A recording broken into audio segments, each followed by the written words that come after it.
नमस्कार दोस्तों, Andes coaching की शानदार प्रस्तुति डेली करंट अफेयर्स में आपका स्वागत है। मैं एसके चौधरी 27 मई 2020 की महत्वपूर्ण घटनाक्रम को लेकर उपस्थित हूँ।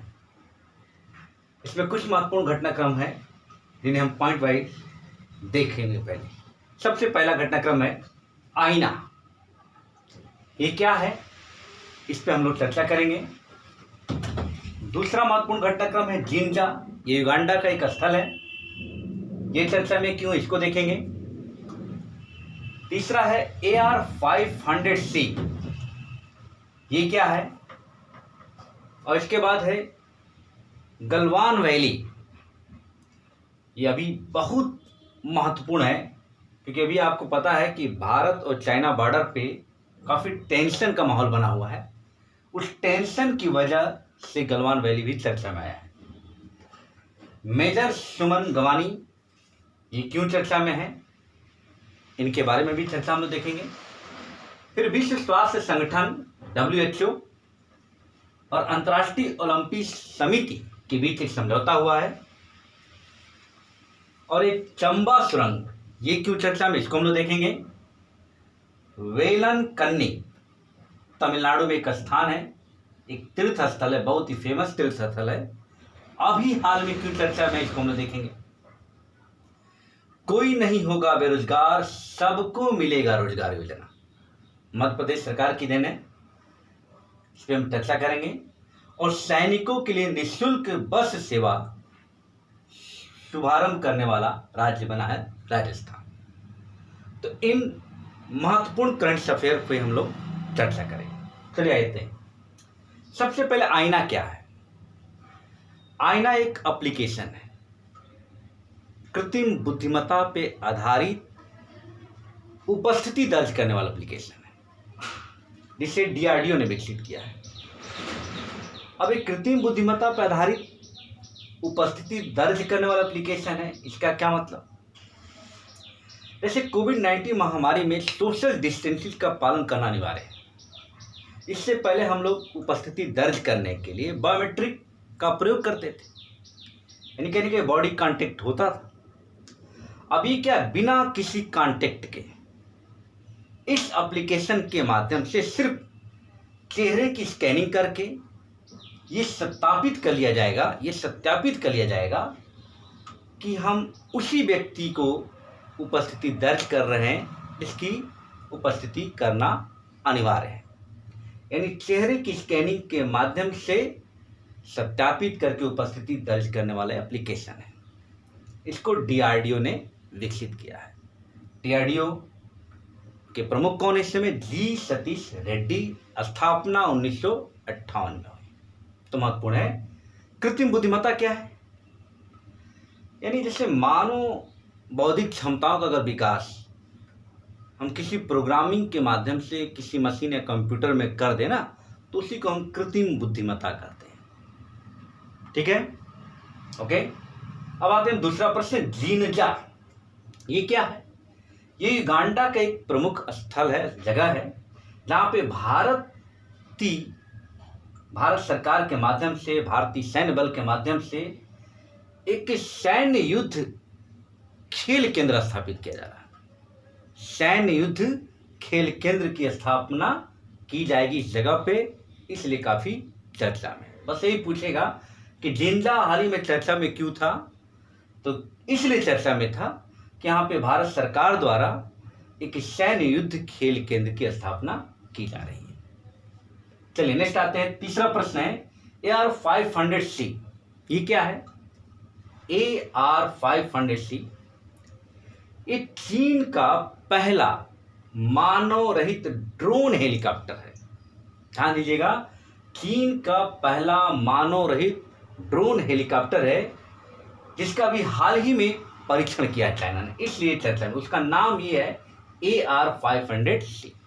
तो ध्यान रखिएगा, चाइना का पहला मानव रहित ड्रोन एप्लीकेशन है। अब आते हैं गलवान वैली क्यों चर्चा में है। देखिए, गलवान वैली लद्दाख में, कहाँ है, लद्दाख में। तो आपको पता है कि लद्दाख के पास बहुत टेंशन का माहौल बना हुआ है। इससे पहले आप एक झील के पास टेंशन देखे थे। तो यहाँ पे क्या बात है, तो इस जगह पर भारत सड़क का निर्माण कर रहा है, ठीक है, क्योंकि भारत इसको अपना हिस्सा मानता कि ये मेरे हिस्से में। चाइना इस पर दावा करता है। तो ये सड़क निर्माण कार्य उससे देखा नहीं गया, तो इसने क्या किया, ये अपने यहाँ सेना एकत्रित करने लगा। तो काफ़ी सैन्य बल यहाँ पे बढ़ा दिया है, इसलिए ये गलवान वैली चर्चा में है। तो ये तरह से देखा जाए तो भारत चाइना के टेंशन की वजह से ये चर्चा में आया है। चलिए, मेजर सुमन गवानी ये इंडियन आर्मी के ऑफिसर हैं। इनको संयुक्त राष्ट्र संघ के द्वारा military gender advocate of the year का अवार्ड दिया गया। Military gender advocate of the year का अवार्ड दिया गया और इस अवार्ड को पाने वाली प्रथम महिला है भारती। भारत का अभी तक कोई इस तरह के अवार्ड को प्राप्त नहीं किया था, इसलिए मेजर सुमन गवानी को आप जानते रहिएगा। क्या है, ये आर्मी ऑफिसर हैं, दक्षिणी सूडान में तैनात थी और इनको संयुक्त राष्ट्र संघ का military gender advocate of the year का अवार्ड दिया गया। चलिए, अब आते हैं विश्व स्वास्थ्य संगठन और अंतर्राष्ट्रीय ओलंपिक समिति के बीच एक समझौता हुआ। क्या समझौता हुआ है कि खेलों और सारी गतिविधियों के माध्यम से सदस्य देश यूनिटी और स्वास्थ्य को बढ़ाएंगे। तो ये दोनों आपस में समझौता किए कि हमारे सदस्य देश और इनके सदस्य देश खेल के माध्यम से, सारी गतिविधियों के माध्यम से यूनिटी बढ़ाने और स्वास्थ्य को सुधारने की बात के लिए समझौता किया गया है। इसके लिए WHO का मुख्यालय आप जानते हैं जिनेवा में है, ठीक है, और अंतर्राष्ट्रीय लुसाने में है, ये भी स्विट्जरलैंड में, ये भी स्विट्जरलैंड। अब आते हैं चंबा सुरंग, ये की चर्चा में। एक्चुअली क्या हुआ कि एक 4 धाम प्रोजेक्ट था बहुत पहले, 2016 में प्रोजेक्ट आया था। 4 धाम प्रोजेक्ट के तहत गंगोत्री, यमुनोत्री, केदारनाथ और बैद्रीनाथ को जोड़ते हुए एक राजमार्ग का निर्माण करने की बात थी, 889 किलोमीटर के लगभग।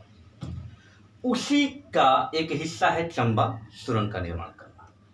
इस सुरंग का अभी हाल ही में नितिन गडकरी ने उद्घाटन किया है, ठीक है।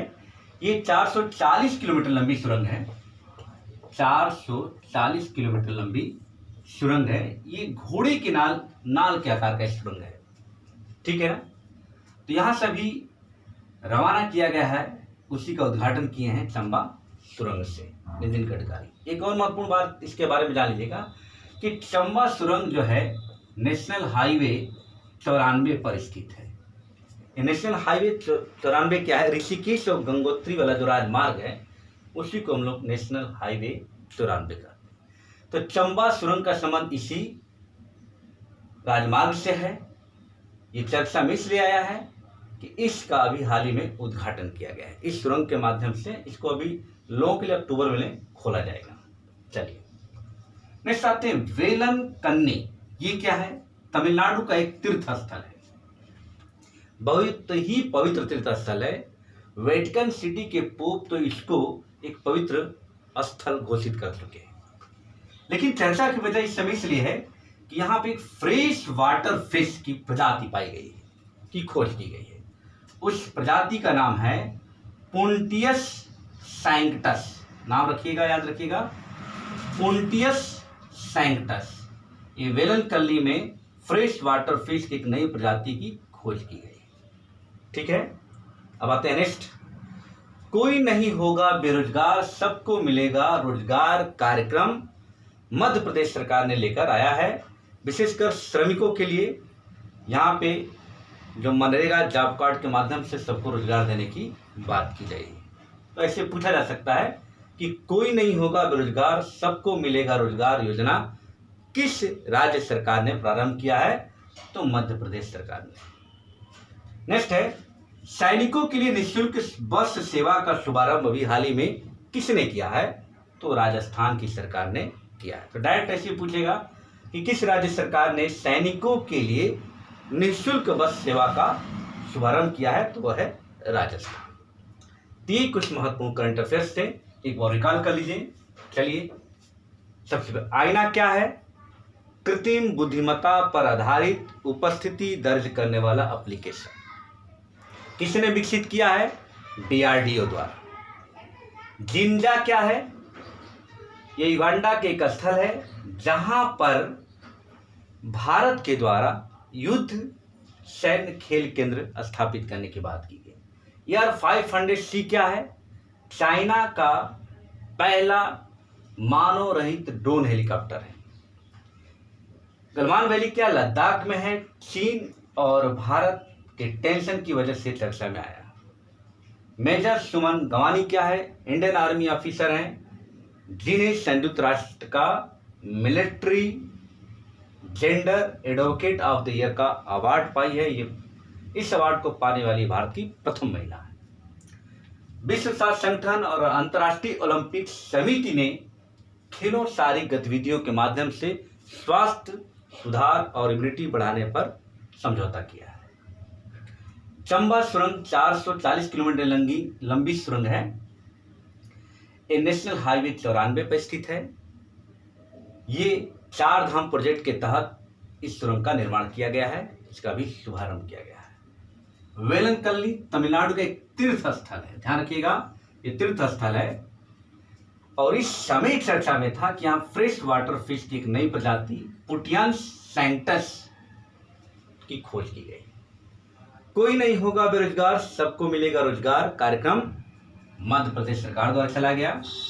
सैनिकों के लिए निःशुल्क बस सेवा राजस्थान सरकार के द्वारा चलाया गया। तो धन्यवाद। ये डेली सिलसिला चलता रहेगा। अगर आपको करंट अफेयर पसंद आए हैं तो लाइक कीजिए, शेयर कीजिए। जल्द ही हम लोग मैथ की भी क्लास शुरू करने वाले हैं।